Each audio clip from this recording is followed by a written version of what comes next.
Good evening, everyone. This is the Three Marketer Show. Can you imagine this is already the ninth episode? You see, every time I come in, I will say that, wow, this is marvelous. I thought we were supposed to do this a few episodes and we're going to end this. Okay, the Three Marketer Show mainly is, just three of us. Sometimes we have guests, sometimes we don't, but most of the time you will see three of us. So let me do a quick introduction about our so-called our co-hosts here. I'm your host Jason, and we have Manfred as our co-host. Manfred is from Singapore. He's a digital marketer, and in his past life he's a programmer.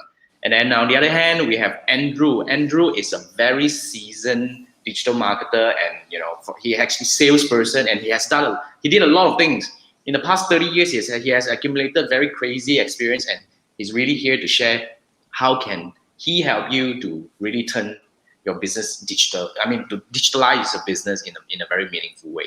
So for those who are watching, if you can see this, if you can hear this, okay, please remember, if you have any questions, you can type in the comment section below. Today, we're going to talk about email marketing, and Andrew is our anchor today because he has positioned himself as the email marketing guy, basically, because he has built a lot of email marketing sequences. And I always like to tell people, my 6-day challenge, he built my email sequences, and my email sequences, I didn't tell you, right, Andrew? Our email sequences, my overall now, not just the 6-day challenge, is actually contributing $3,000 to $4,000 in revenue every month for me. The email itself is converting $3,000 to $4,000 in email for me. In revenue for me. Dollars, yeah, not ringgit, yeah, it's dollars. So it's actually not too bad if you look at the whole thing. So email marketing really works, but I think we want to really come from a few angles to really discuss how can we do email marketing right. So remember, if you're watching this, right, if you have any questions, hey, Chiwa is already here.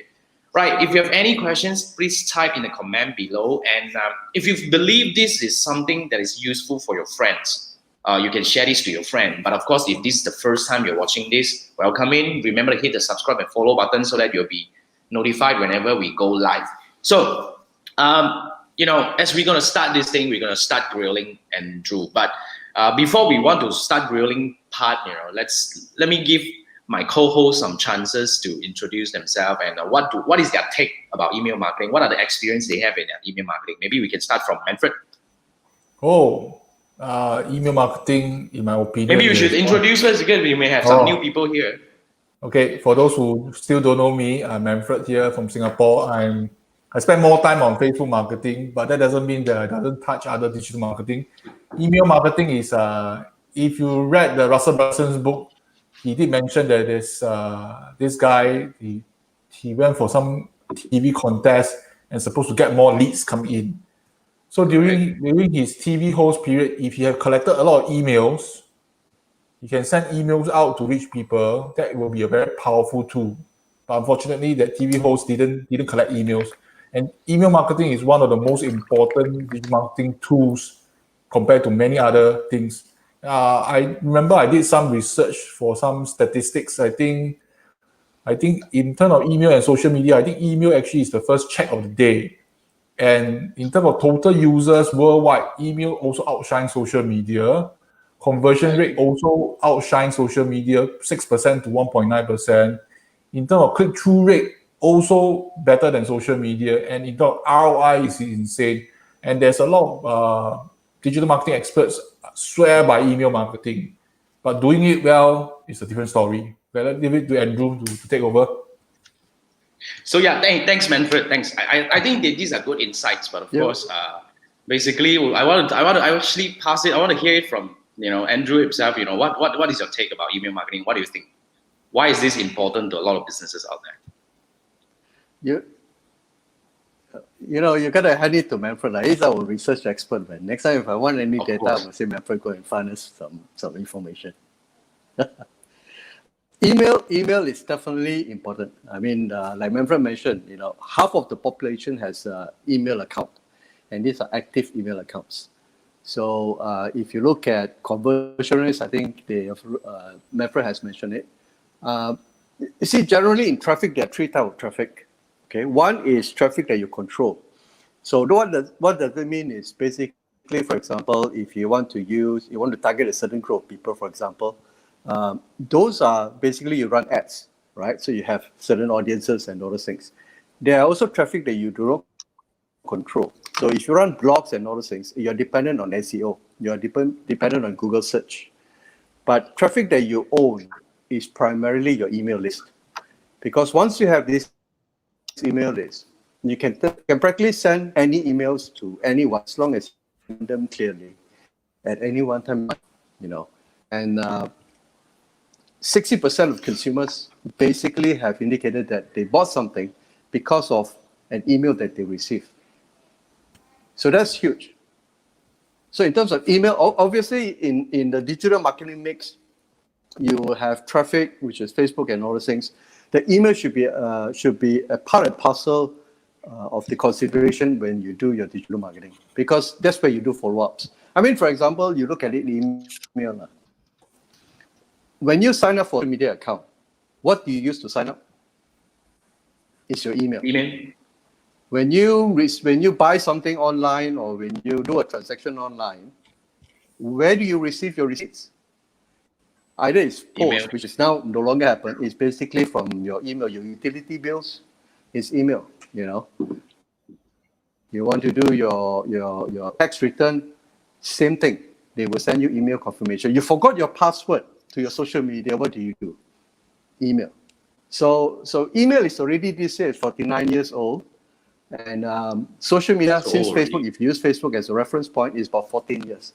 So it's, but then again, it is still a critical part of digital marketing and important in this case. Yep. So I think at the end of the day, a lot of people still, like the other day I was having a discussion with one of my coaches the other day. He actually raised this question to me, which I actually use whatever you share with me to share with him. But yet again, although we know that this email is still part of us, it's still kind of like part of our life. But how do we start? Like eventually, how do we really start email marketing? What is the most important thing we should have in order to start email marketing, Andrew?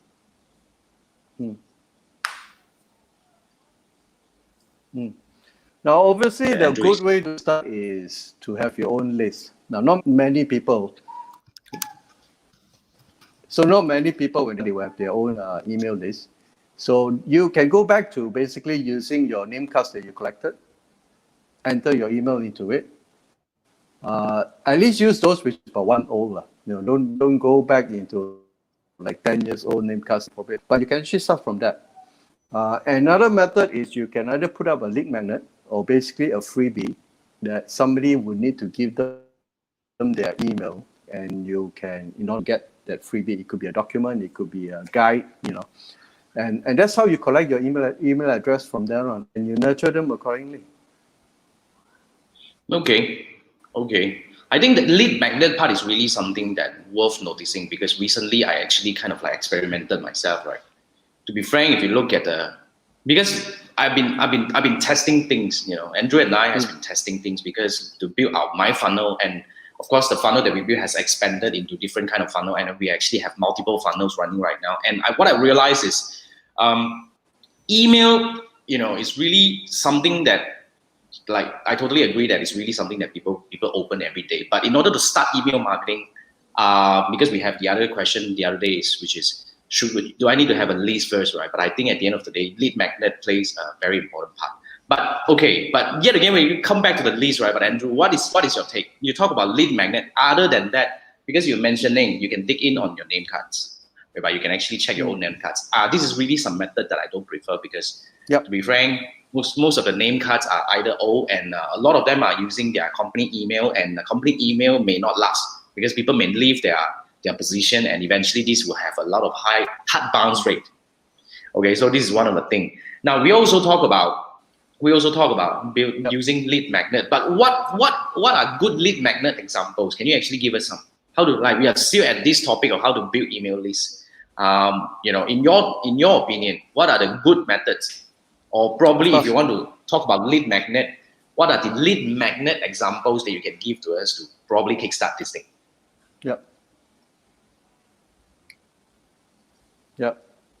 Okay, let me. This is from personal experience. That when I was working with my former company, we wanted to create a lead magnet, and my colleague went ahead with a 21-page guide on Wow. the technical solution. That We must didn't be get any leads. very good. Okay. I know. We didn't get any leads. So what we did is eventually we then went ahead and created a single pager, a checklist. And that one actually got us lead. So to summarize, basically, there are things that you need to do when you do your lead magnets. Number one is it needs to address a very specific problem. Okay. Number two, this thing must be, when you do the lead magnet, you don't have to tell them 20 other things. You address one particular solution, you address one particular problem, and then you basically give them that solution. And you want to give them a quick win. That means if I download that lead magnet, I should be able to implement it immediately. Now, if I can do that, okay, it actually automatically builds that trust with you. And what happens is the next time when you follow up with an email, I know that this person has helped me before. It doesn't have to be a very big kind of win. A simple thing that they have thought of, and it could just solve their problem just like that. And that's the type of link that works. So you don't need a 21 pager. A single pager, maximum 2, is good enough already. Okay. What about courses? What about short lessons? What are the other things other than this pager thing? Because you see, I have another argument, because to be frank, based on my personal experience, I think a couple of years ago, I started to build a little bit of a lead magnet, because back then I was so noob, about the funnel building and all that shit, right? So eventually what I did was I actually created an ebook, so-called ebook, and then spent so much time doing the design and all this. Generated some leads, but it doesn't seem to be that high quality. So I think eventually, when it comes to lead magnet, do you think it also has got to do with the market that you're serving? Because what I realize is Malaysian doesn't seem to be reading that much. So if you go for ebook route, it may not work that well. I'm not sure about Singapore, Manfred. I'm not sure. Do you get paid? Do you actually buy these kind of ebook kind of lead magnet, or is there any specific preferences that you have? Manfred. I want to address this to you personally. I have some experience with B2B before. If normally B2B people are very time tight also, and if you have a stack of document, few pages, unless it's really very good, normally I still agree with Andrew. We stick to a one pager and solve one problem, or maybe the title itself is top 10 winning top 10 way of cutting costs in 2021, specific to your target audience, maybe the CTO or CEO. Then people will react to the thing. So that's why a lead magnet has to be customized based on industry. Okay. Now, so we talk about now lead magnet flight. We in a way. Another. Let me. Yeah. Another. Yeah. For the record, let me interrupt a little bit, right? For those who are watching Jason, this, please, you have to excuse us because you had. Yeah, let me finish this, Andrew, because I want to inform the audience a little bit about the situation that we are facing right now. I think Andrew is having a bit delay. I think it's about 2 to 3 seconds delay. This is really about, just like when you're watching the TV news, then our friend, broadcasting from some stormy weather out there, they're having this little bit of delay. I think we're working on this right now. So, so when we ask the question, Andrew may take a while, maybe like 2 seconds for him to receive, and then he will actually respond to that. So bear with us a little bit about, different kind of rhythm and tempo over here. But Andrew, back to you. What were you talking about just now? You were trying to say something.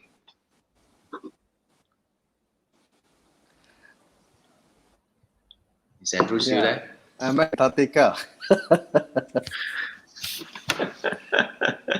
Yes. Can you hear me? Yes. We can. Gotta get used to the delay. Okay. Now remember, a week ago, you actually posted something on Facebook about, can tourism industry continue to advertise? I did. You go on. Yes, I did. Andrew. Yeah. See, another way is if you don't want to do lead magnet, yeah. So if you do if you don't want to do a lead magnet, for example, what if, for example, you advertise and says, if the MCO was over tomorrow, what are the countries you want to visit, or what are the continents you want to visit, right? And you give them the choice of A, Europe, 2, Asia, maybe the C is going to be Americas, and D, I would prefer to continue work at home. No link magnets. Now, what happens is this. If they answer this, you tell them, you promise them, you give them daily summary of the countries that they selected, about the places that they can go. It could be linked to other websites. It could be links to other travel sites, but you are basically collecting information on their behalf. So you don't have to do any link magnets. You're basically leveraging on other people's content. Now, what happens after that? Now, because somebody who has selected Asia, you're going to give them Asia content, right? So if I'm a tour agent, I have an inventory of Asian, I'm going to list those things down. It could be a simple email, or it could be links. And if same thing with Europe, Americas, you do the same. Now, what happened to the fourth category? The one who says, I want to get back to work quickly. I'm not going to go for any holidays. I'm going to stay at home and do my work or work with the country. This one, you can then send short holidays on weekends. How about staycation, for example? How about maybe a 2 days holiday in a hotel? Or how about a local trip to Port Dickson? Or even down south Singapore, somewhere close, where you can go and do your have your holiday and have a break and then come back and do your work. So email marketing allows you to actually segment and deliver this sort of message. So you don't have to really do link magnets. So in a way, what I'm actually understanding from Andrew, because as long as sorry, the delay. You go on, please. Yeah. I think. Yeah, I know. So, there are many creative ways that you can use to actually create, allow to get people to send emails to you. And from there, you can nurture them. You can build up a relationship. You see, the email is a one-to-one relationship, between you and the recipient. Although you can do it because you get scale, because I send to, but when we write emails, it's actually on a one-to-one relationship. And that's the power that you can deploy for an email marketing. So I like the whole point here, you see, Andrew. I think what I'm actually seeing here is this. You are talking about, this is really something that a lot of people never thought of, which is the one-to-one thing. And then when you're able to nurture this, because I remember when we were building the 6DC sequence, right? At one point, you were actually triggering a few nurturing or so-called warm-up emails that you want to get people to hit the reply and answer. So I think this is something that a lot of people are not counting and not actually building within their email sequence, because a lot of people still thinking email as a broadcast, this is a totally wrong way of looking at email. It's not a broadcast. You have to think of it because as a recipient, although I know that you must be blasting out to every single one in your list, or probably you segmentize it, but I take this relationship, or I take this, so-called friendship that we are building personally. So the more you're able to address personally to the person, okay, the more you are able to nurture these people. So I actually implemented this in my recent email sequence. What I did was I actually built a very, very interesting email sequence. So while Andrew is actually fixing his part, I'm not sure whether he's back to normal already, but I really love to share this personal story. Not so long ago. I think I only started this campaign about today is Wednesday. I think I started this on if I'm not mistaken, over the weekend. So can you imagine? I'm using a very interesting so-called, of course, it's a lead magnet, but the lead magnet itself is really something like what Andrew mentioned. It's really niche. I'm only looking at Lazada and Shopee sellers. Now, when I bring them through the door, right, I'm going to offer them some free course. Of course, it's going to be an hour kind of thing. But what I really spend a lot of time crafting, it's not the lead magnet, it's the email. It's the email that I'm actually using to send them. So immediately you enroll into this free course that I'm offering you as a lead magnet, of course. Eventually, I'm gonna give you a lot more things. And then in between the things that I'm offering to you, I try to set myself to write the emails in a way that I'm, as if I'm writing an email to a friend, as if I'm writing an email to a student. So the way I write this, right, people can feel it. Can you imagine I actually generated, on the front end, it's really beautiful. I think my cost per lead is less than a bloody ringgit. And I'm getting crazy number of leads coming in. I think my leads increased by, at the moment, I think it's growing by about 50 to 100 a day at the moment. But the most important part is it's already generating me revenue because of the email, and not just the revenue. I get replies. I get a lot of replies. These people really write back and say that, hey, thank you for this thing, because I write in a way that they can feel it. And the moment they reply back, right? So that is the best way to whitelist an email. And definitely your email will never go into spam anymore, because this is what Andrew taught me. You need to make them reply to make sure that whatever you send in the future gets to them effectively. I think this is really something a lot of people never thought of, right? Andrew, what do you think? This is a very interesting win for me, to be frank. It's really doing so well for me right now. I'm glad to know that, man. But yeah, same thing as in social, it's all about engagement. So in email, they will also want to see engagement. So if you broadcast is really a very amateur move, because you're trying to tell everybody and you don't understand their segments, or you don't understand their interests. That's the quickest way to get them to unsubscribe you, right? So, but when you do one-to-one, when you write as if you're writing to Jason, if I'm writing an email, and I actually, in my email, I actually get him to want to me. Same thing as in your Facebook post, comment this if you like this, that kind of method. It's also transferred to email.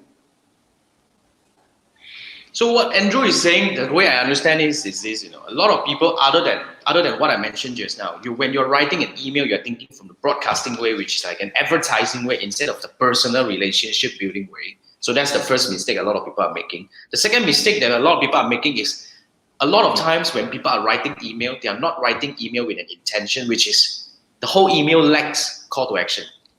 You're not really telling them what you want them to do. I think that's one big mistake that a lot of so-called digital marketers are doing when it comes to email broadcasting. I really learned this tremendously recently with Andrew's help anyway. But let me dig deeper, because the next question that we have here is this, Andrew. You can take your time to read this. I wanted to talk about how do we optimize to get the better open rate and click-through rate. So other than what we mentioned just now, one of the methods that we use, tested and proven working, is to write the email in a way that is personalized, and you really appear directly to the person, write in a way that they will feel connected to you, which if you get replies means it's working. I will assume that way. And if you get clicks, and it's working. But other than this method, of course, the other way that we discussed just now is to write email with strong and solid, clear call to action. That's the second thing that we have right now, right? So other than these two, Andrew, I want to grill you a little bit. Can you actually share with us any one or two more techniques or tactics to increase the open rate and the click-through rate for your email marketing? I don't mind to wait. When you catch this, you can start talking. Sure. Let me start with a simple statistics. 47% of people actually look at the subject lines before they open the email. So your subject lines is extremely important, right? Now, if you go back into the anatomy of the email itself, you have the from name, which is basically coming from home. A lot of people make a mistake and says, I use customer support at whatever @c.com. It should be personal. Remember, end of the day, as long as mine is a one-to-one personal communication. As if I'm writing to my friend Jason, I'm writing to my Manfred, it has my name into it. So first thing, the from name is very important. Number two is your subject lines, which is basically the header of your email. That's the one that, each one of the components from name to subject line to the hook, or maybe the first paragraph, to the content and into the CTA, each one of these play a very specific role, only one role, right? So the from name is so that I can easily identify who it's coming from. Where is it coming from? Number two, the subject line is the one that first thing I see, whether it's going to pique my interest. So the role of the subject line is to pick that interest, then to click. So when you write the subject line, you write it as you write to friends, so you don't worry about the uppercase, lowercase. It shouldn't be shouty. It should be, for example, hey, have you checked out what Jason did yesterday?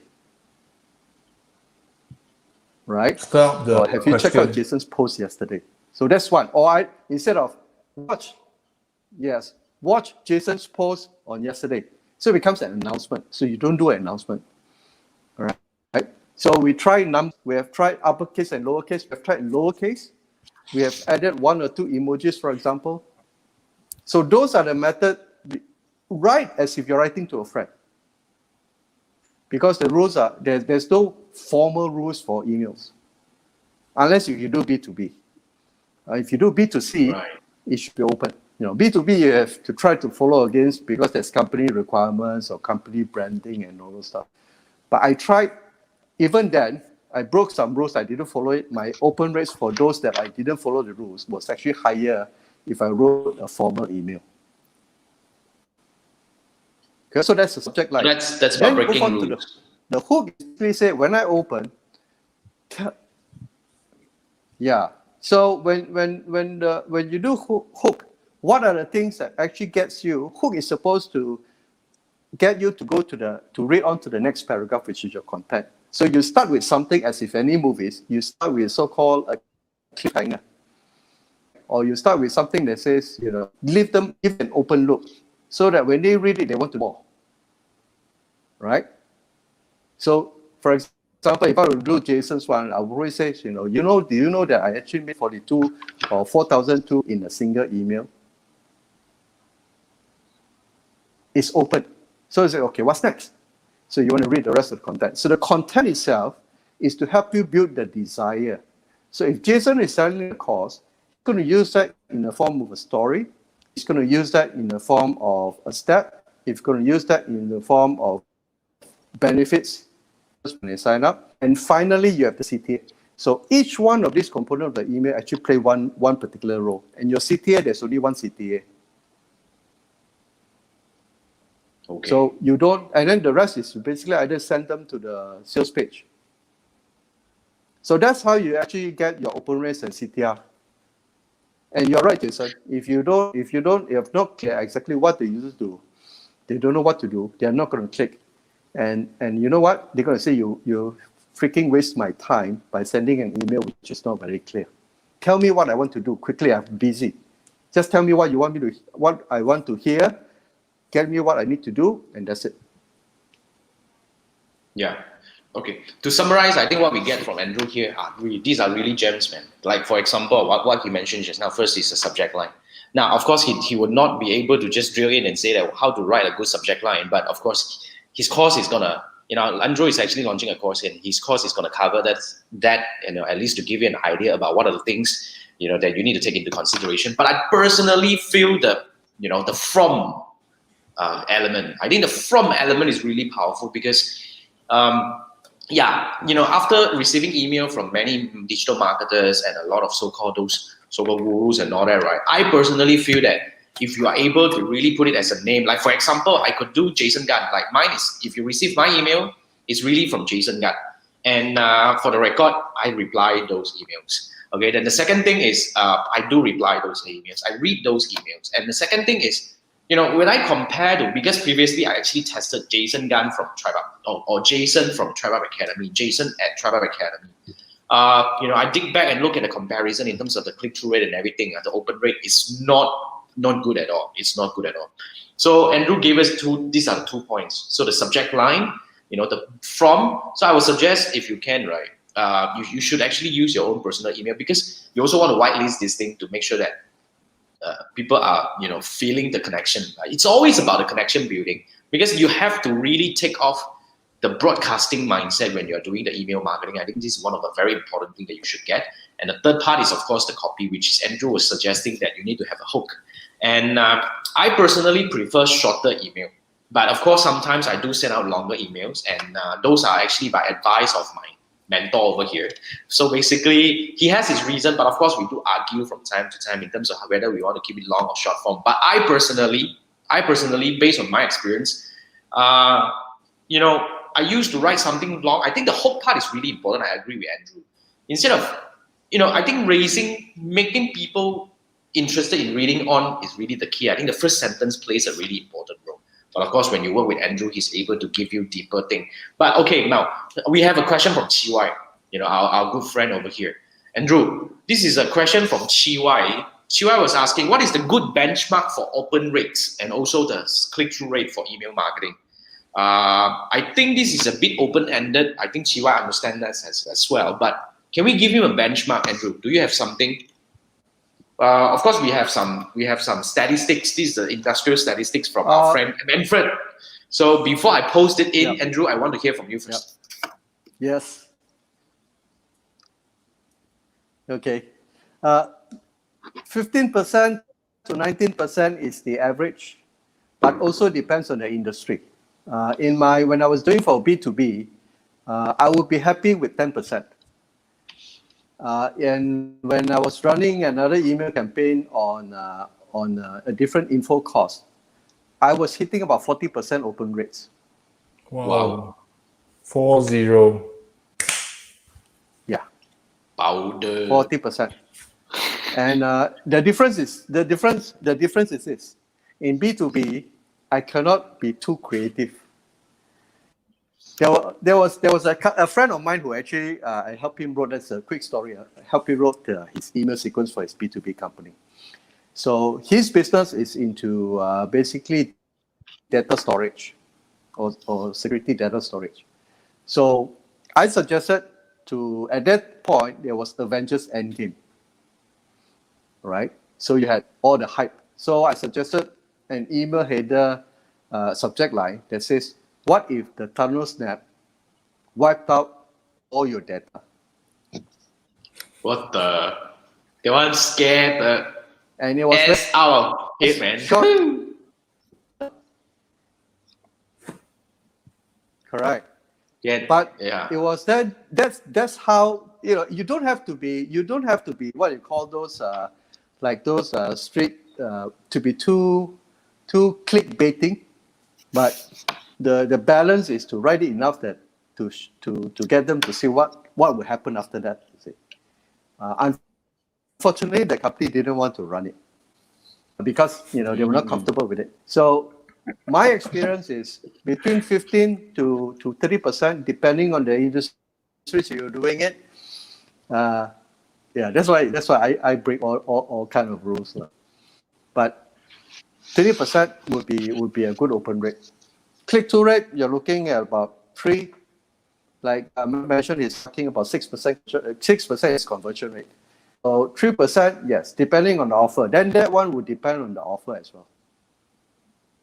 The add-on question, Andrew. I mean, when you talk about 15 to 25% and the click-through rate of 2.5%, does the list size affect the ratio, the percentage? Let's say, you know, is this applicable to certain list size, or it's applicable to all list size? Like, you know, some of my friends has about 50,000, but this 50,000, you know, may not be that high quality, but, you know, the other part may have maybe like 1,000, but they actually earn this list from a different angle. But is it affected by the list size? My question is this. But thanks GY for the question. If you guys have any questions regarding email marketing, you know, we have our mentor here. He is actually the guy who teach me a lot about my email marketing part, and my email marketing is really working so well for my company right now. So if you really want to do email marketing in a different way, Andrew is the right guy. But now, well, you know, he charge whatever it is. But for now, when he's here answering questions, he's obligated to answer his question because he's on my show, right? So ask these questions when you have them about email marketing, okay? So Andrew would actually drill on. But Andrew, based on my question, does the list size affect the click-through rate and the open rate? Over to you. The answer should be the list quality, not the list size. I think I like that. For example, if you, there was a case I was doing a part of my beta client, one of the participants for my beta client program. He has about 10,000 email list, and I was trying to onboard him into one email service provider. According to him, the email list that he has, the 10,000, was actually from people who sign up as members. Okay. Okay. When I uploaded the 10,000 list, I think about 60% of the emails came back, because we actually use a filtering kind of tool where we search, before we upload to MailerLite, that was the tool that we was using. 60% of the email came back as not valid. And these are really from their system. Email was taken from their membership system. It's not, yeah. So and when he ran another campaign, he collected about 900 plus email for new cold audience. He had 20% people who actually clicked to redeem the coupon and actually bought products from his store. So the quality is more important than the quantity of the list. Okay. Manfred, you wanted to say something? Manfred? Yep. I just want to ask Andrew, did he buy the list in the first place, the membership? 60% bounce is quite high, no? Did they buy the list? They say they captured. Or they captured, or but they buy? No, according to him, they captured. Wow. Didn't buy. According to him, he didn't buy. It's captured on the system. Personal email or business email? I go into their e-commerce. I sign up as a member. And I do 6 personal email. Personal email. So That's a very interesting case study. Downloaded the list and did random checks. There were a lot of spelling errors. Yeah, there was a lot of spelling errors. For example, Gmail without an L. Wow. Gmail.com without an M. So they purposely fill in a wrong email address. He didn't buy that. Then from there, it's pretty clear that he didn't buy it. It could be just a typo. 60%. So what I normally suggest is, if you can, you do an opt-in. Yeah. So imagine the kind of money that could be lost if you didn't follow up, you didn't do it properly. So I would normally suggest to do a double opt-in. Double opt-in is one angle. So I think I personally business newsletter. Yeah, I mean, double opt-in, we talk about double opt-in. Double opt-in is definitely the industrial standard. All email providers will tell you that you should actually do double opt-in. But the problem about double opt-in is, you're going to make your list damn thin, because especially for the local Asian so-called preferences, right? A lot of us actually don't bother to go through this and click again. However, I totally agree that, I think the lead capturing, the so-called the email capturing process could be one of the big factor. Definitely typo, because they probably sign up these members in some environment that these people could be rushing somewhere, or they're in between, so when they type, they just simply type. That's why when we are doing lead magnet, something that I always do is whenever I have a lead magnet, right, I'll always remind them that whatever they are supposed to get will be emailed to them. So that actually gives them the reason to at least double check the email that you are giving me, whether this is the correct one, because you're going to get it in email. So I think that's at least a way that I'm actually looking at, at least I'm using to make sure that people do at least do a quick check before you click the submit button. Else, definitely 60% is damn bad, man. But thanks for that, Andrew. I want to move on to the next question, because I think when we talk about open rate and all that, I think the deeper question that we have here, the deeper angle that we want to look at is, how do we actually automate something to get more customers, as in okay, now I believe there are stages, right, when it comes to email marketing. Andrew, can you actually brief us the stages of when a lead come in, what are the things that we should do, and then when should we start selling, and how should we actually approach selling using email marketing? Andrew. Okay. So in my course, I talk about the 3-part email sequence. So generally, the 3-part email sequence comprised of the welcome email. Then you have the nurture email. Some call it the indoctrination email, which I find it a bit too big, brother. So I use nurture email.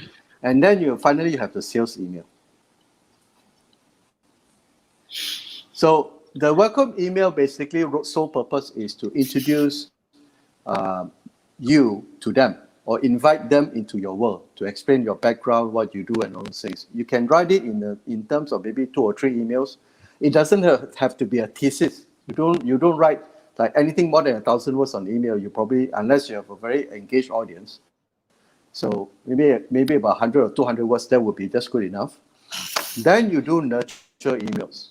So nurture emails is providing value. The idea of these three nurture email sequence is basically to develop that know, like, and trust, these 3 key factors. So when you provide value to them and you provide information or guides without even selling, that's how they will then basically come back for or basically continue to read your emails. And obviously, finally, you have the sales emails. The selling email is unique in a sense. There are many angles that you can use to sell. I actually introduced 6 angles that you could use to sell a same product. I have 6 different ways of writing and selling email to sell one product. I think, Jason, when we tried with your 6DC, we actually we deployed about 3 different methods of selling it.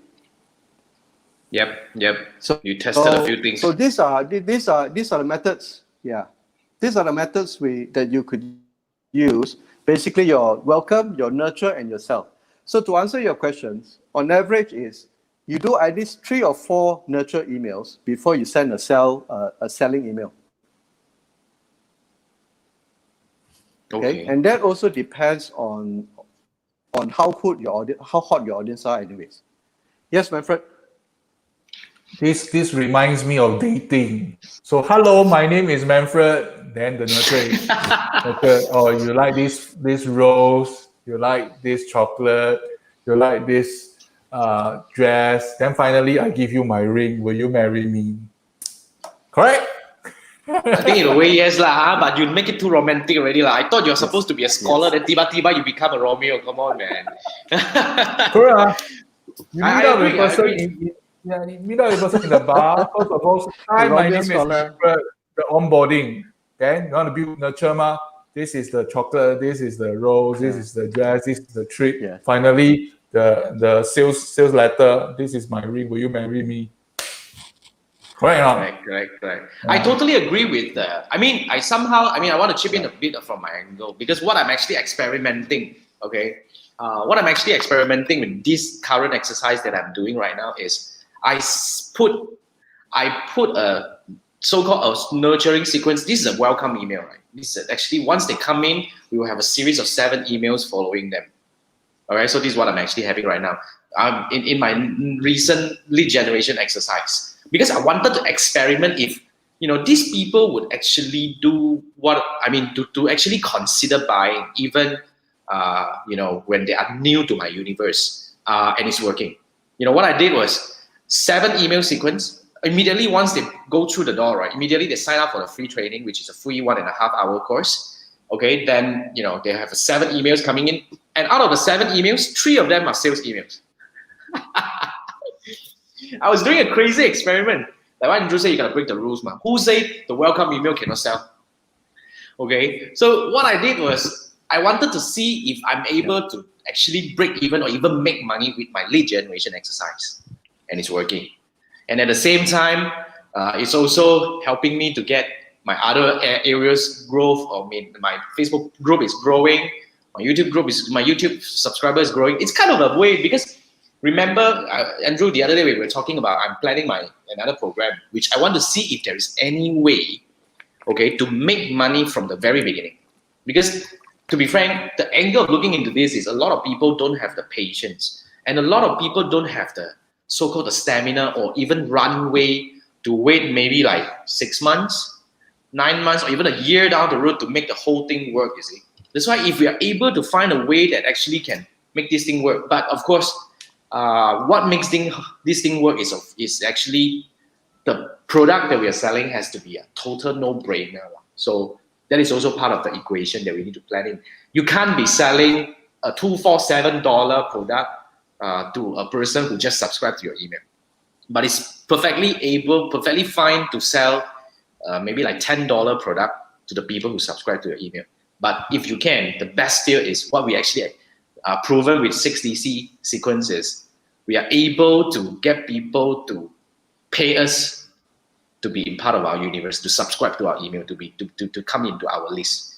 So that is another thing. I think what I wanted to bring up, the reason why I want to bring this up to share with everyone here is, to be frank, sometimes you just have to break away a little bit. But of course, I'm not saying that you want to break away the fundamental. The fundamental are really important. That's why you need to work with people like Andrew, or even to buy his course over here. But the thing is, when you are in your own scenario, for whatever things that you're doing, because you are unique, of course, Andrew is going to give you all the things that he can. But when you are considering your own product offering, right, you sometimes should actually break away from those, what do we call, norms, and try to see if there is anything that you can do. Okay, so yeah, now let's bring it to the next question, Andrew. I want to see, this is a very interesting question. We just discussed about this just now. Do you really need a list to start email marketing? Is there any way to start email marketing without a list, or is there any consideration on this?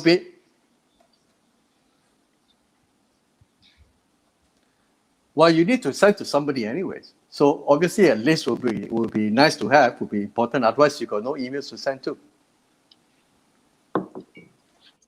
That's true. But my argument would be, I think a lot of people have a list is one thing. I think the most important thing, in fact, whether you have a list or not, it is about what are you selling. You gotta have a clearer idea. You gotta be really crystal clear about your value ladder, your funnel, and whatever that you're selling. But yeah, because I was actually trying to, you don't, like, for now, I think if I can consider this round as zero list starting, I think it works as well to a certain extent. But anyway, I agree with you. You gotta have some list to start. But the reason why we chipped in this question is to try to, like I said just now, is to challenge, to see whether, do you look deep enough into your offering? Yeah, but okay, Andrew, I want to further push on this question. Okay, what makes a good nurturing sequence? How often should I send nurturing email? How often should I send nurturing email? And how many nurturing emails should I be working on before I should start my sales email? What is your take? You can start like what you do now. You have your weekly Sunday emails that you send out to summarize your YouTube videos. That could be one. So at least once a week at most. I have personally tried using welcome and nurturing and sales email. I wrote about a 16 sequence email. Wow. Combining nurturing and sales. 16 to sell a $197 product. Duration? 16 for 4 days. No, 4 days? 5 days. 4 days. Oh, I'm gonna hit the unsubscribe button, man. 16 emails. 4 email per day. Wow, crazy, oh. But 1997, oh. But are these warm or cold list? Wow, that's a very interesting experiment. This was they opted in to receive a lead magnet, a document, a guide. Okay. How did it work? How did it work out? Now, then I had from a list of that time, it was about a small list. It's about 327 email subscribers because they opted in. I was doing an affiliate marketing for a company, so I was promoting their product. So they had videos, Facebook, YouTube, and all the launch stuff. And then I directed them into a page to download the notes, the tutorial notes, so to speak. About 300 plus people, and I closed about 5%. Well, not bad. On 197. Not bad at all. Not bad at all. Yeah. At least 15. So, the sequence helps. Wait, 1997, wait, dollar, wait. No, it's not the US dollars. It was not. See, the idea is it's not the number of sequences; it's the value that you put in. So when I wrote the 16 sequence email, it was all about life, about current events, and how this particular product can actually help them, give them a roadmap to life. So there were many different angles that I used. Right. So end of the day, and there was only one link. I say if you are interested to look at this, then here's the link, and it goes to my sales page. So my sales page or my landing page was the one that's doing the selling. The email was actually get them to read, pre-frame their mindset before they go to the sales page. Because once they are ready to go to the sales page, the selling is almost effortless. So I was using email to pre-frame their mindset because I was selling something that's unique to a lot of people who are new to this particular subject. I really like the word that you use pre-frame, actually to warm them up. Yeah. So for anyone who wants to learn this, I think, okay, Andrew, can I post the link already about your course? Let me post the link of your course first. But to be frank, the course is one thing. You should take a look at this. For those who are really serious about going into email marketing, and basically you should take a look at this. But if you want to, contact Andrew. By the way, Andrew, you need to come back to this post to comment so that people can contact you. And then if you want to, of course, if you want Andrew's contact, you can message me, and I'll be able to provide to you happily. Now, while I'm actually typing this, Manfred, Andrew, before we actually wrap this up, I want to chip in to Manfred to talk about his, wow. Yes, my website of the week. So you change it to just now let me share the screen for website of the week itself. It is Hemingway editor. So are you sharing the screen? Yeah, I'm actually bringing it up right now. Not seeing anything. Okay, this is Hemingway editor. Then Jason, if you don't mind, can you help me share the URL www.hamiltonwayapp.com to both FB and YouTube? So you notice that down here, there's a passage. Actually, they do a lot of highlighting, and you see now here, reliability, grade 6. For information, our good friend Donald Trump's speech is always grade 4.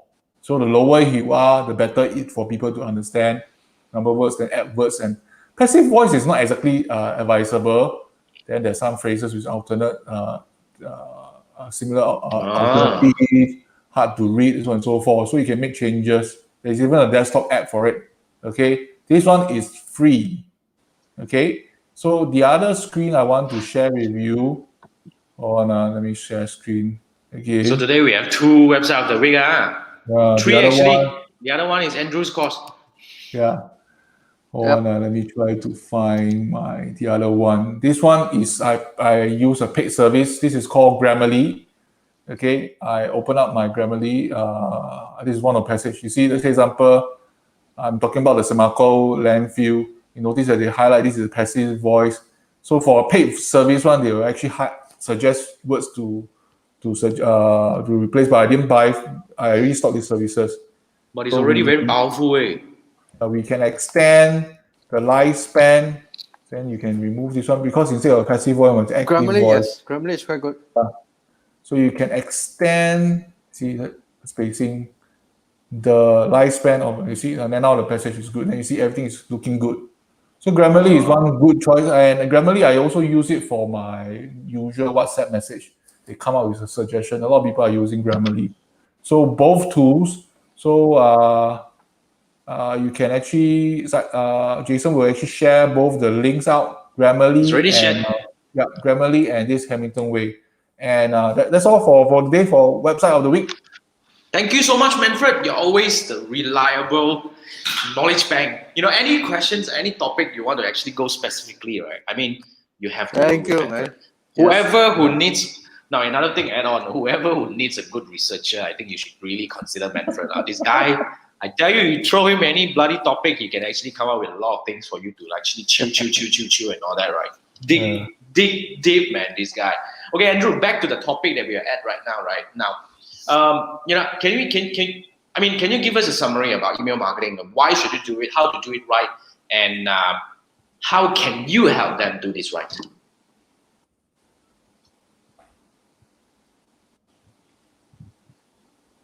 Andrew, did you catch? Well, why you just start with the first one? Why? Obviously, because it's the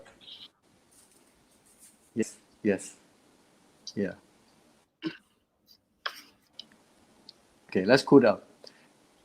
Why you should do it? Definitely because it's an asset that you own, it's within your control, and your cost is relatively cheap compared to running ads, and it's very targeted. And the best part is it's immediate. You can see the results immediately. Either they click on the link, or either they respond back to you, or worse, they unsubscribe.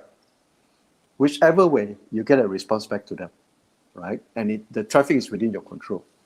What was the second one again? Second thing is how to do email marketing right, and how can you help them do email marketing right?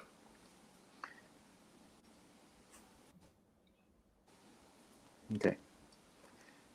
At the most basic, and that's where I started. Like we mentioned earlier, write emails as if writing to your friend. And Manfred has shown the Hemingway app. Your email does not have to be very technical. It is basically a plain English. Better still if it's for the fourth grader because it's easier to read. And you don't really need to write long emails unless your story is compelling. Okay. I mean, nobody complains to watch game for 3 hours. But you watch other movies for more than 1.5 or 2 hours, certain boring ones, then you probably complain. So the story, the quality of the story is important. And then the third one is this. That's why when I was working with Jason, I found out that a lot of people had these questions about email marketing. And that created a course where I take you through the fundamentals of the emails. I take you through the 3-part email sequence. Basically, your welcome, your nurture, and your sales sequence. And I also basically tell you the components of the email that you should be aware of. So the idea is to be able to, when you go through the course, you have the content and the knowledge to be able to send an email campaign, at least within 7 days. It's not rocket science. It's just that you just needed the guided tools. Now, I will not provide swipes. And basically, you can get a lot of email swipe files from the internet. Primarily because I wanted I think each one of us are unique in our own ways. We have our different voice, we have a different way of writing, have a different set of personality. So swipe files, sometimes you copy and paste, you actually take away the thinking. But what I do is I give you the guidelines and frameworks. And from there, you take it on and you basically write in your own language.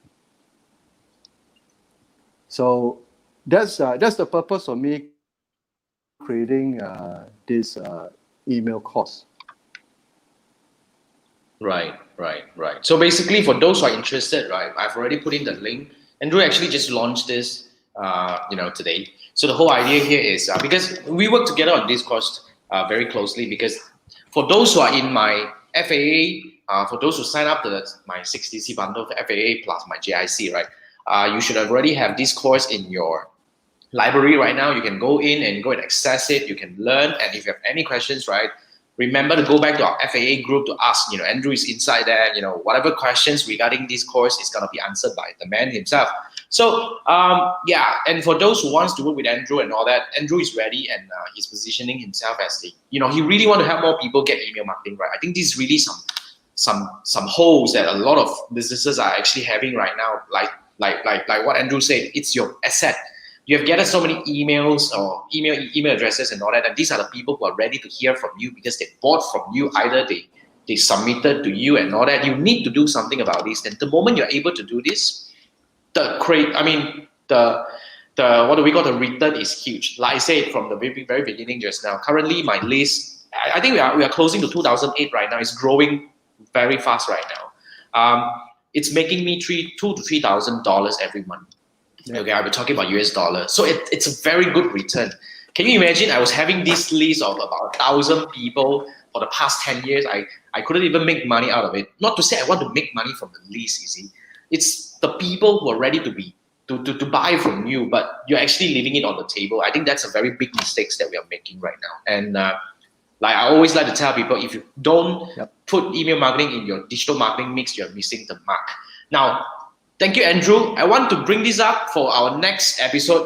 If you watch up to now, right, for those who watch up to now, thank you so much. You're watching the Three Marketer Show. I'm your host, Jason. We have Manfred and Andrew. We are the co-hosts of this show. So basically, every Wednesday, 10 p.m., we're going to come live over here, and as well as Andrew's Facebook page and my YouTube channel. So we're going to go live every week on Wednesday, 10 p.m. to discuss one specific topic about digital marketing. Now, next week, we're going to have a guest. Now, I want to I want to pass this to Manfred to introduce our guest next week and the topic of next week. I mean, the Three Marketer Show is hitting 10 episodes next week. So, Manfred, over to you. Okay, for the next week, I have a friend. His name is Ian. He's own an agency and he's an all-rounder digital marketer. I hope that he can come more often.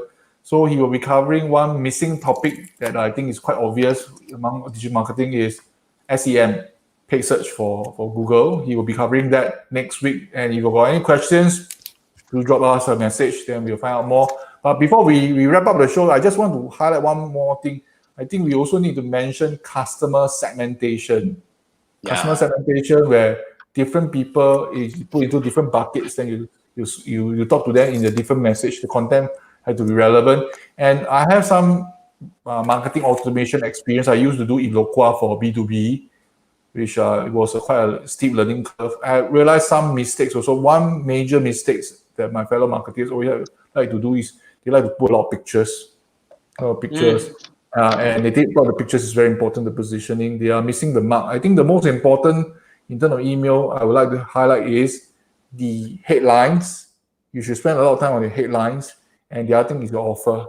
If your offer sucks inside the email, there's nothing I agree. I think it makes sense. Yeah. So that's all for my part.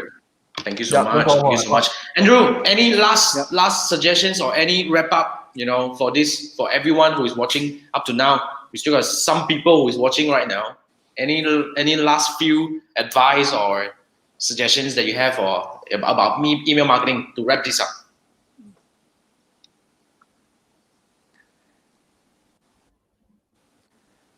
Don't worry about the technicalities of email. Start sending your emails now because it is far cheaper than placing ads on Facebook.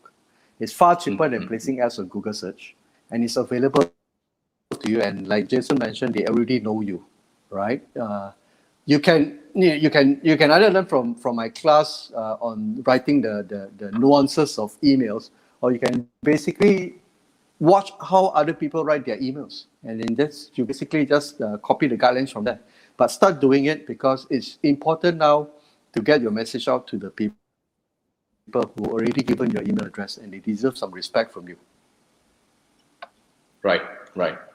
Thank you so much, Andrew. I think this is a good wrap. Although we have a bit of delay where Andrew is now, kind of like, I'm not sure. I think we need to work on the router part, but yeah, nonetheless, everyone else, I think thank you so much. Thank you so much for being with us. This is already our 9th episode. So if you're still watching this, if you're here, all of a sudden for no reason, remember to hit the subscribe and the follow button to make sure that you'll be notified whenever you go live in the future. And for questions, remember next week we're going to talk about search engine marketing, which is paid ads, right? Paid search, yeah. Paid search ads. So next week, if you have any questions about paid search ads, bring this in. Post on my Facebook page and send me the DM and all that. And next week we're gonna grill Ian, for this thing. All right, I'll see you next week. Thank you so much. This is the Three Marketer Show, and this is me, Jason, and me, Manfred, and Andrew. Thank you so much for watching, and we will see you next week. Thank you. Bye. Bye.